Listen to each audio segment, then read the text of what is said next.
Voulez-vous découvrir comment connaître la volonté de Dieu dans les aspects les plus profonds de votre vie? Imaginez avoir une connexion directe avec le ciel, un canal ouvert pour parler à Dieu à tout moment et recevoir ses réponses claires. À quand remonte la dernière fois où vous avez senti avec une totale certitude que vous entendiez la voix de Dieu? En tant qu'élu, certains facteurs pourraient vous empêcher de l'entendre clairement, en particulier dans les moments où vous devez prendre des décisions critiques. Si vous avez remarqué que votre connexion avec Dieu n'est plus aussi forte qu'avant et que vous souhaitez identifier ce qui peut l'entraver, cette vidéo est faite pour vous. Je vais vous révéler 5 choses essentielles que vous devez arrêter de faire pour entendre Dieu clairement. Mais avant de continuer, si vous n'avez pas encore aimé cette vidéo ou ne vous êtes pas abonné à la chaîne, prenez un moment pour le faire et activez les notifications pour des messages plus inspirants. Comme tout parent, Dieu veut communiquer constamment avec vous. La différence entre un enfant qui grandit sous la garde étroite de son père et celui qui vit comme un orphelin est épouvantable, notamment en termes de communication. Grâce à la rédemption en Christ, nous sommes adoptés comme enfants de Dieu et gagnons le privilège de l'appeler Père. Dieu aspire à vous parler et à participer à tous les domaines de votre vie. Il ne veut pas que vous viviez en devinant vos pas alors que vous pouvez marcher avec la certitude de sa direction. Cependant, en tant qu'élu, vous devez comprendre que vous ne pouvez pas vivre comme les autres. Il y a des pratiques et des attitudes que vous devez abandonner pour cultiver cette relation particulière avec Dieu. Lorsque vous n'êtes pas disposé à abandonner certaines choses, ces mêmes actions peuvent devenir des obstacles à votre croissance spirituelle et vous coûter plus cher que vous ne l'imaginez. Ces barrières sont comme des petits renards qui ravagent les vignes, détruisant peu à peu ce que Dieu veut planter dans votre vie. Par conséquent, je veux que vous soyez attentifs lorsque je partage ces 5 choses que vous devriez arrêter de faire et que vous réfléchissiez à chacune d'elles avec un cœur prêt à changer. Premièrement, le doute et la peur. Si vous voulez entendre Dieu clairement, vous devez arrêter de douter de ce qu'il vous a dit sur votre vie, votre objectif et votre avenir. Le doute est comme un poison qui tue les promesses de Dieu et s'oppose directement à la foi. La foi est le fondement qui active le surnaturel dans votre vie et sans elle, il est impossible de plaire à Dieu ou de matérialiser ce qui semble inaccessible. Lorsque vous doutez, non seulement vous vous arrêtez, mais vous bloquez également ce que Dieu veut vous révéler. Le doute transforme votre cœur en un terrain aride où les graines des rêves divins ne peuvent germer. La Bible nous en donne des exemples clairs. Hébreux 4, 2 nous rappelle que certaines personnes ont entendu la parole de Dieu, mais ne l'ont pas mélangée à la foi, et par conséquent, cela ne leur a pas été bénéfique. La foi est comme un engrais spirituel qui fait pousser les graines que Dieu plante en vous, tandis que le doute tue les rêves. Et même Abraham, le père de la foi, a été aux prises avec des doutes lorsque Dieu lui a promis une descendance aussi nombreuse que les étoiles dans le ciel et les grains de sable sur la plage. Même si cela semblait impossible en raison de son âge avancé et de l'infertilité de sa femme, Dieu a utilisé des images puissantes pour renforcer sa foi. En fin de compte, quand Abraham a décidé de croire, sa foi a été considérée comme justice. Ce même principe s'applique à votre vie. Jésus, au cours de son ministère terrestre, a toujours demandé à ceux qui cherchaient la guérison s'ils croyaient pouvoir être guéris. Son intention était de tester leur foi, car il savait que la foi était cruciale pour le miracle. Si vous étudiez la vie de Jésus, vous remarquerez qu'il a toujours reconnu et loué ceux qui avaient une foi extraordinaire. En effet, la foi ne déplace pas seulement les montagnes, elle ouvre également la porte à une communication plus profonde avec Dieu. Par conséquent, en tant qu'élu, vous devez éliminer le doute. Dieu vous donnera des visions et des rêves qui semblent impossibles ou qui défient la logique, mais vous ne devriez pas en douter. Recevez ces paroles avec foi, sachant qu'elles ne s'accompliront pas par votre force, mais par la puissance du Saint-Esprit en vous. De plus, le doute n'affecte pas seulement votre perception de Dieu. Il peut aussi saboter votre confiance en vous. Si vous doutez des capacités et des dons que Dieu a placés en vous, il vous sera difficile d'entendre ce qu'il a à dire sur votre objectif. La Bible enseigne que les justes vivront par la foi. Romains 1, 17. Cela signifie qu'il n'y a pas d'autre mode de vie pour un élu que de marcher dans la foi. Sans la foi, les promesses et les desseins de Dieu pour votre vie seront suspendus. Alors, réfléchissez. Quels domaines de votre vie ont besoin de plus de foi et de moins de doute? Engagez-vous dès maintenant à laisser derrière vous la peur et l'incertitude et ouvrez votre cœur pour entendre clairement la voix de Dieu. Les doutes sont comme des chaînes invisibles qui vous lient, alimentées par des mensonges que vous avez acceptés comme des vérités sur vous-même et sur votre situation.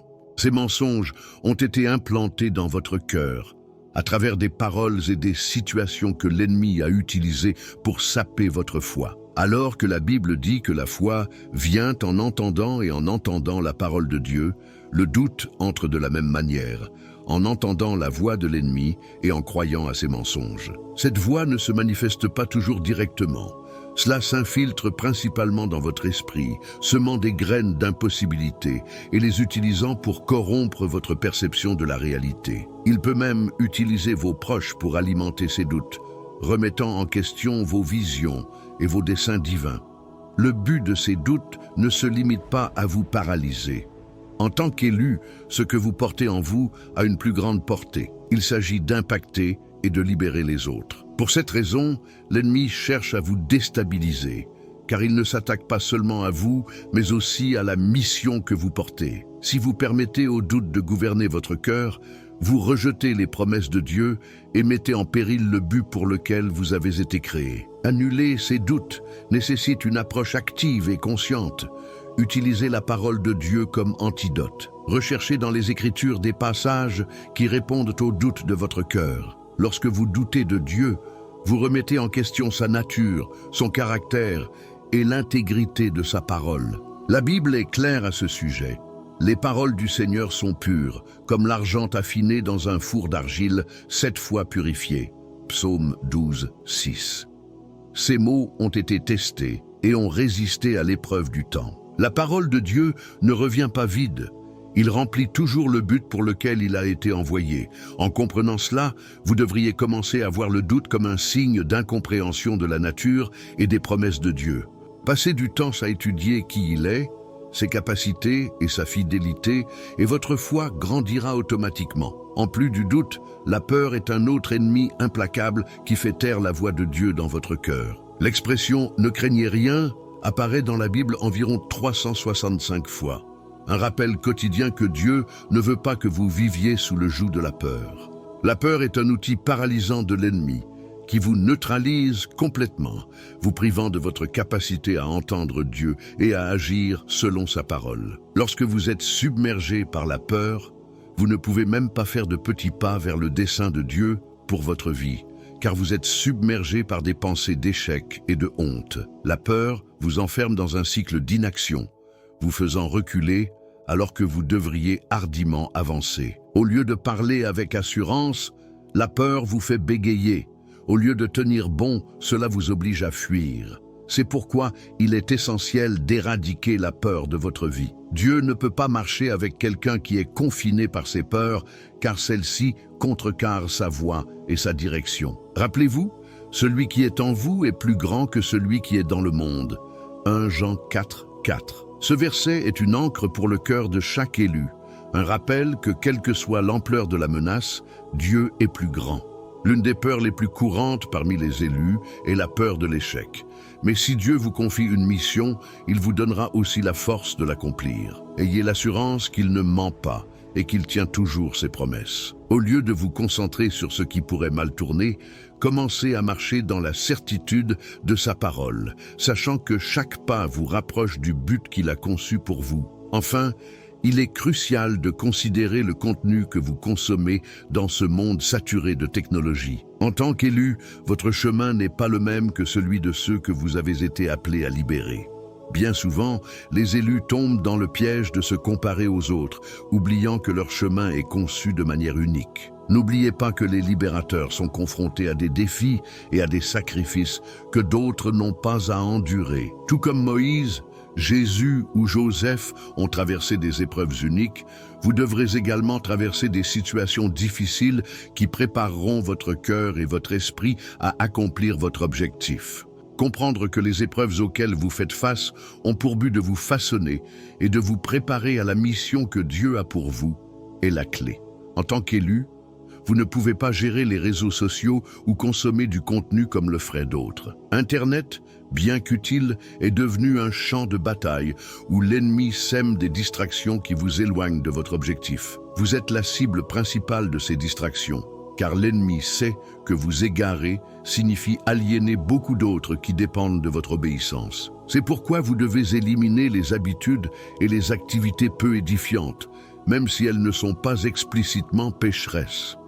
Certaines actions, bien qu'apparemment inoffensives, sont des portes vers le péché et entravent votre connexion avec Dieu. La Bible nous dit dans Proverbe 4, 23, « Par-dessus tout, garde ton cœur, car de lui découle la vie. » Ce que vous consommez, que ce soit à travers ce que vous voyez ou entendez, pénètre directement dans votre cœur, le façonnant pour le meilleur ou pour le pire. En tant qu'élu, vous êtes appelé à protéger votre cœur de tout ce qui contamine et salit votre esprit. Cela signifie être extrêmement prudent sur ce que vous autorisez dans votre vie à travers les réseaux sociaux, les émissions, la musique ou les conversations. Tout ce que vous consommez peut renforcer ou affaiblir votre lien avec Dieu, affectant ainsi votre sensibilité à entendre sa voix. Les distractions numériques sont des outils que l'ennemi utilise astucieusement pour vous voler votre temps et vous détourner de vos objectifs divins. Pensez-y, combien de fois avez-vous perdu des heures à parcourir des contenus sans valeur, pendant que la voix de Dieu est noyée dans tout le bruit? Pour entendre clairement, votre cœur doit être pur et votre esprit concentré.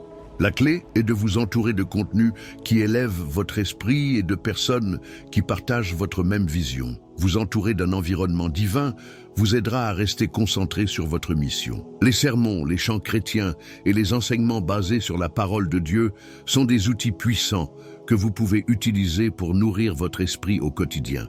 Comprenez que chaque minute que vous passez à consommer du contenu non pertinent est du temps perdu à construire ce que Dieu a pour vous. Si vous n'y faites pas attention, même les bons cadeaux peuvent être utilisés pour détourner votre attention. Tout ce qui semble positif ne vient pas de Dieu. Seuls les dons parfaits viennent de lui. Restez vigilant et conscient de ce que vous consommez et passez du temps à étudier la parole pour filtrer tout ce qui ne vient pas de lui. Dieu veut vous parler, mais s'il y a trop de bruit autour, il le fera. Être difficile de reconnaître sa voix. Outre les réseaux sociaux, la désobéissance est un autre ennemi silencieux de la voix de Dieu.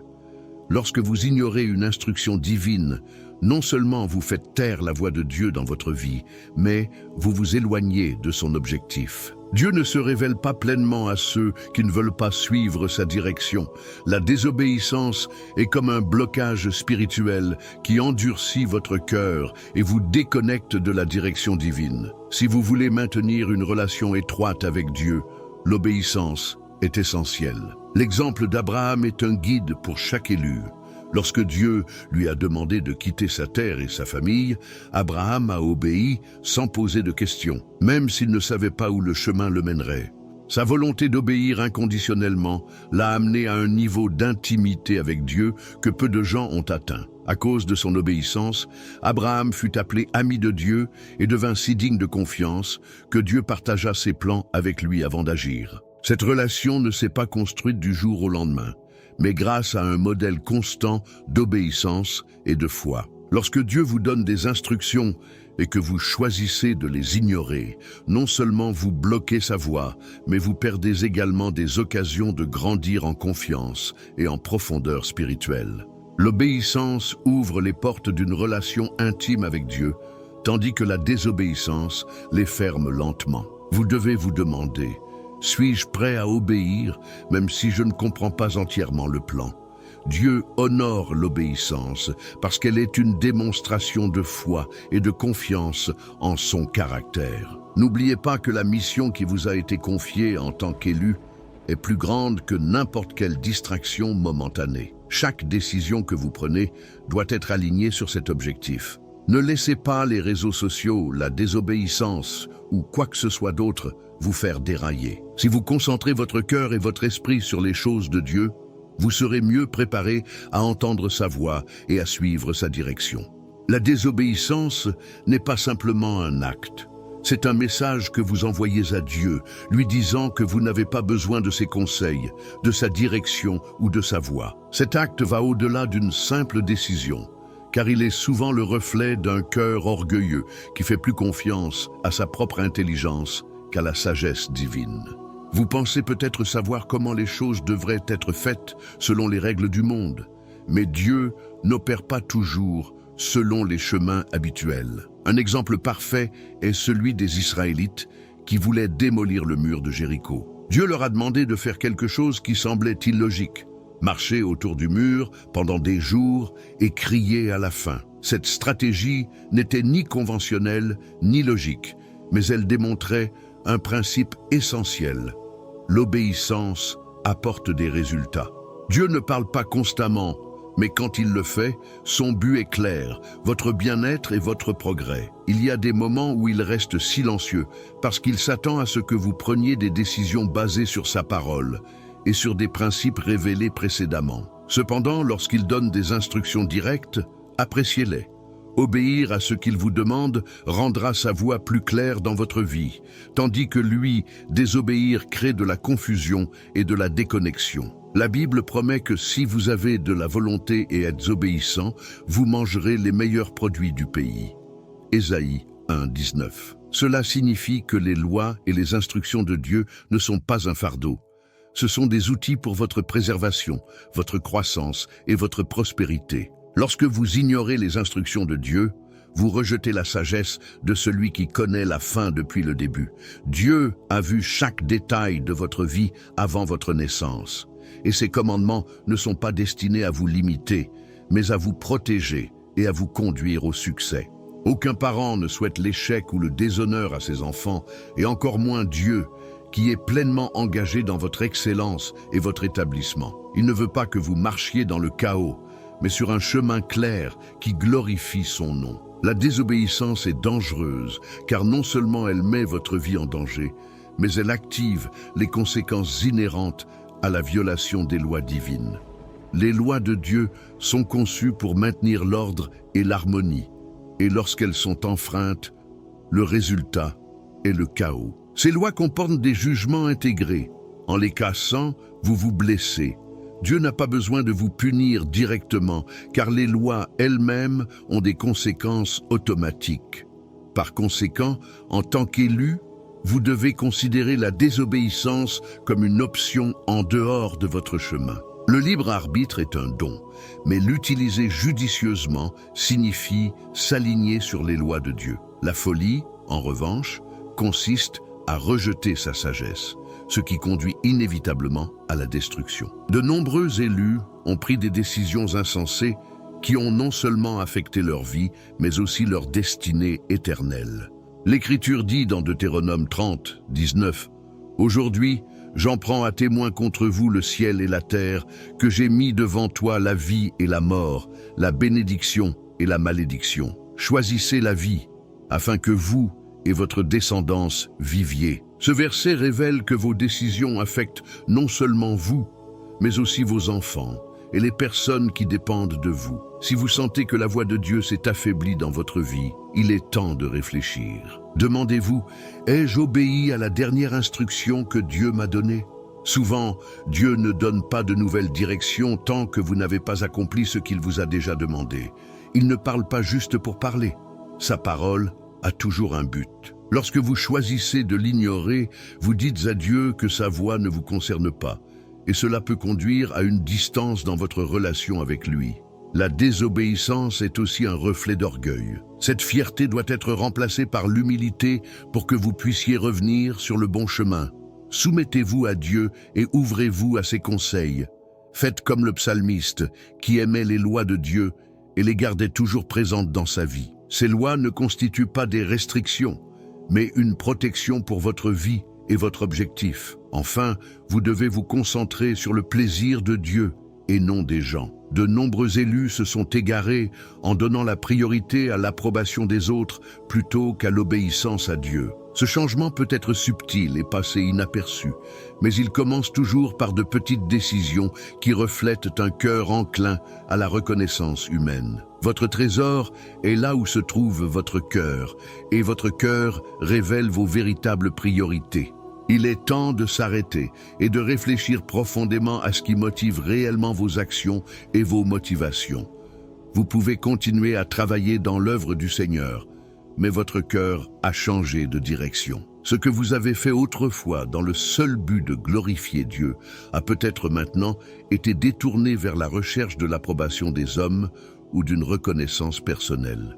Cette déviation peut sembler minime au premier abord, mais elle a le pouvoir de faire taire la voix de Dieu dans votre vie. La direction et la révélation qui viennent de Dieu sont réservées à ceux dont le cœur est aligné avec son dessein et sa volonté. Lorsque votre attention se tourne vers le plaisir des hommes, Dieu se retire, vous permettant de voir que vous avez emprunté un chemin dans lequel il n'est plus présent. C'est l'un des pièges les plus subtils du visage choisi.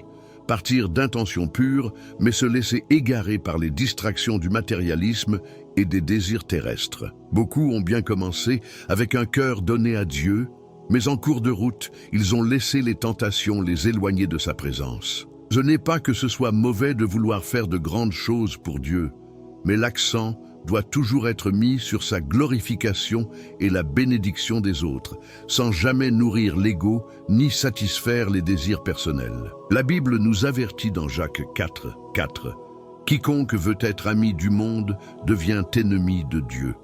Cela ne signifie pas que nous devons éviter complètement les incroyants, mais plutôt que nous ne devons pas permettre à leurs valeurs et priorités d'influencer nos cœurs. Jésus a interagi avec les pécheurs, mais il a gardé une ligne claire entre les influencer et être influencé.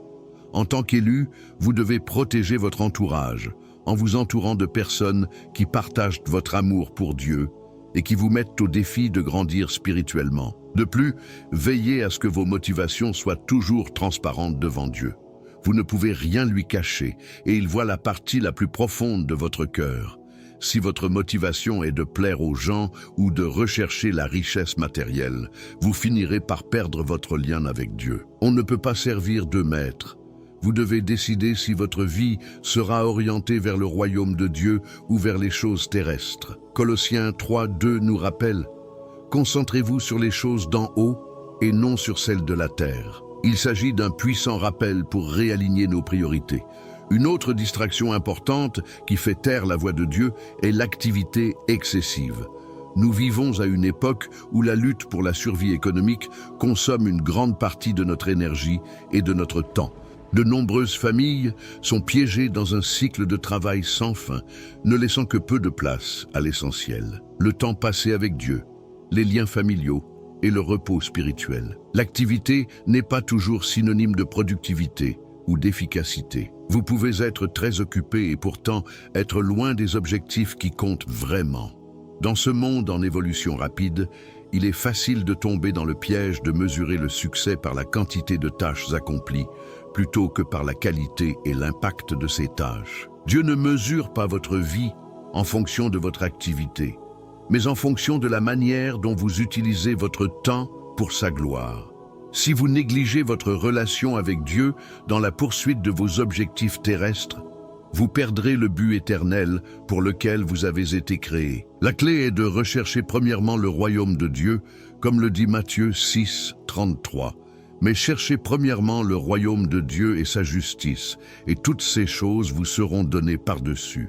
Madin, le manque de temps pour l'essentiel affecte non seulement votre vie spirituelle, mais aussi votre capacité à écouter Dieu. Dans le bruit de la vie quotidienne, il est essentiel de trouver des moments de calme pour être en sa présence. Si vous ne faites pas de place à Dieu dans votre journée, il sera difficile d'entendre sa voix au milieu du chaos. Il parle calmement, en silence et dans des moments de recherche intentionnelle. Par conséquent, en tant qu'élu, vous devez apprendre à établir des priorités. Posez-vous la question, suis-je si occupé que j'ai négligé ma relation avec Dieu?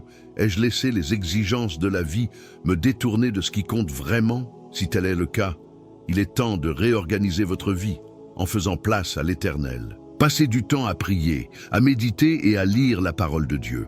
Cette période renouvellera non seulement votre esprit, mais elle restaurera également votre capacité à entendre clairement sa voix. N'oubliez pas que la mission que vous avez en tant qu'élu est plus grande que toute responsabilité temporelle.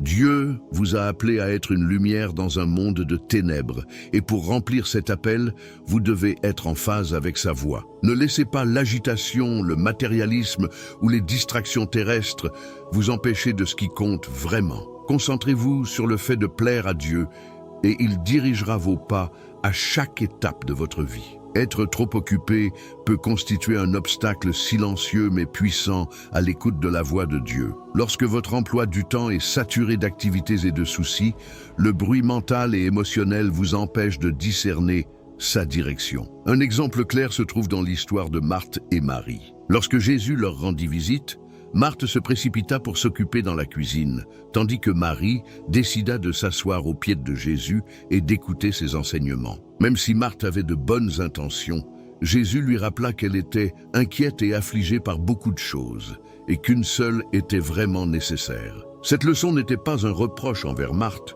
mais une invitation à prioriser l'essentiel. Être en présence de Dieu et écouter sa voix. L'occupation en soi n'est pas un péché, mais elle devient un obstacle lorsqu'elle submerge votre capacité à vous connecter avec le spirituel. Dieu ne peut pas vous parler lorsque votre esprit est plein de soucis, de délais et de responsabilités. Les Écritures nous l'enseignent dans Psaume 46. 10. Tais-toi et sache que je suis Dieu. Cela souligne la nécessité de créer des espaces de calme au milieu du bruit du monde moderne. Si vous voulez entendre Dieu, vous devez faire un effort conscient pour vous arrêter, respirer et être en sa présence. Ce n'est que dans ce lieu de calme et de dévotion que vous pourrez recevoir ses conseils et son réconfort. Dans le rythme frénétique de la vie d'aujourd'hui, il arrive souvent que l'on quitte la maison précipitamment et qu'on en revienne épuisé, sans avoir pris un moment pour rencontrer Dieu. Cela ne signifie pas que vous avez péché ou échoué, mais plutôt que vous avez permis aux exigences de la vie de prendre la place que devrait avoir votre relation avec Dieu. Si vous voulez entendre clairement sa voix, vous devez être intentionnel dans l'organisation de votre temps. Consacrez un moment précis de la journée à être seul avec lui. Cette habitude renforcera non seulement votre relation avec Dieu, mais ouvrira également vos oreilles spirituelles pour discerner sa direction. De plus, garder rancune est un autre obstacle important pour entendre la voix de Dieu. Le manque de pardon contamine votre cœur et bloque votre connexion avec lui.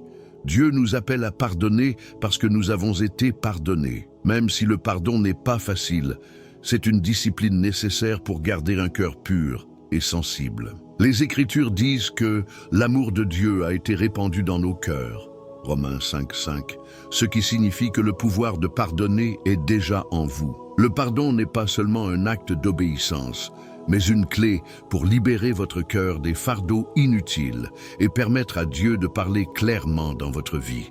Jésus nous a enseigné dans le Notre Père que notre capacité à recevoir le pardon divin est directement liée à notre volonté de pardonner aux autres. Cela ne signifie pas que vous devez ignorer les offenses ou minimiser la douleur que les autres vous ont causée, mais cela signifie que vous devez abandonner ces blessures à Dieu et le laisser guérir votre cœur. Pardonner, ce n'est pas justifier les actions des autres, c'est libérer votre âme du poids de l'amertume et de la vengeance. Un cœur libre de ressentiment est un terrain fertile où la voix de Dieu peut semer sa vérité et sa paix. Enfin, je veux vous inviter à prier et à remercier Dieu pour tout ce qu'il a fait dans votre vie. Reconnaissez sa miséricorde, son amour et ses conseils constants. Priez pour qu'il vous aide à surmonter les doutes, les peurs et les distractions qui ont fait taire sa voix dans votre cœur. Demandez-lui de renouveler votre esprit et de façonner votre vie pour sa gloire. La prière n'est pas seulement un moment de connexion avec Dieu, mais aussi une opportunité de réaffirmer votre engagement envers lui et de réaligner votre vie selon sa volonté.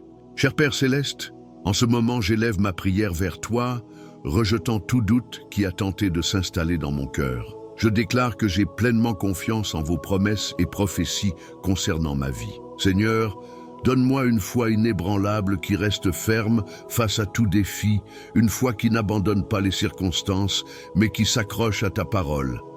Je te demande aussi du courage, Seigneur, pour affronter mes peurs et de l'audace pour tenir bon au milieu des tempêtes. Saint-Esprit, apprends-moi à reconnaître ta présence en moi et à vivre selon la force et la puissance que tu m'as donnée.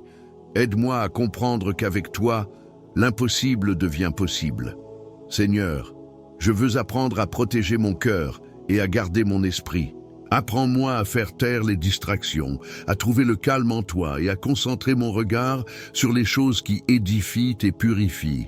Donne-moi la grâce d'éliminer tout ce qui contamine mon environnement et mon esprit. Je veux garder mon regard fixé sur Jésus, l'auteur et le perfectionneur de ma foi, et apprendre à aimer le processus de transformation sur lequel tu travailles dans ma vie. Pardonne-moi, Seigneur, pour chaque fois que j'ai désobéi à tes commandements, pour avoir ignoré tes instructions, qui, je comprends maintenant, sont des expressions de ton amour pour moi. Donne-moi la grâce de marcher dans une obéissance constante à toi, car je sais que cela vaut mieux que n'importe quel sacrifice. J'implore également votre miséricorde dans les domaines où ma désobéissance a pu interrompre vos plans. Seigneur, façonne-moi à nouveau, purifie mon cœur et mes intentions. Aide-moi à ne pas rechercher l'approbation des hommes, mais à vivre pleinement pour te plaire. Je veux bien terminer la course que vous m'avez confiée, et pour cela j'ai besoin de votre direction et de votre force. Seigneur, libère-moi du matérialisme et des distractions terrestres. Aide-moi à organiser mes priorités et à garder les yeux fixés sur l'Éternel. Donne-moi la sagesse de gérer mon temps, mes activités et mes responsabilités d'une manière qui reflète ta volonté dans ma vie. Je ne veux pas être piégé dans une course sans fin qui m'éloigne de toi. À partir d'aujourd'hui, je décide de consacrer du temps de qualité à être avec vous, à écouter votre voix et à apprendre de vous. Père, je prie aussi pour avoir un cœur qui pardonne. Aide-moi à refléter ta miséricorde envers les autres, tout comme tu m'as pardonné sur la croix. Donne-moi de la patience et de l'amour pour être lent à la colère et prompt à pardonner. Seigneur, guide-moi sur le chemin éternel et aide-moi à vivre une vie qui te glorifie. Je veux que ma vie soit remplie de ta paix, de ta direction et de ton but. Bien-aimé élu, Dieu a un but plus grand pour votre vie. Il veut vous guider et vous diriger. Mais pour que cela se produise, vous devez vous dépouiller de ce qui vous éloigne de sa présence. Examinez votre vie, et si vous savez qu'il y a quelque chose qui ne plaît pas à Dieu, donnez-le lui. Il ne recherche pas la perfection, mais des cœurs bien disposés. N'oubliez pas que Dieu est expert dans l'art de transformer l'ordinaire en quelque chose d'extraordinaire. Mes amis, Dieu veut vous parler, guider vos pas et donner un but à votre vie. Mais l'ennemi utilisera toutes les tactiques possibles pour vous détourner de cette vérité. Ici, sur cette chaîne, vous trouverez des messages qui renforceront votre foi et vous maintiendront concentrés sur votre mission divine. Abonnez-vous dès maintenant, activez les notifications et partagez cette vidéo avec vos proches. Chaque action est un pas de plus vers votre croissance spirituelle. Ne laissez pas l'ennemi vous arrêter.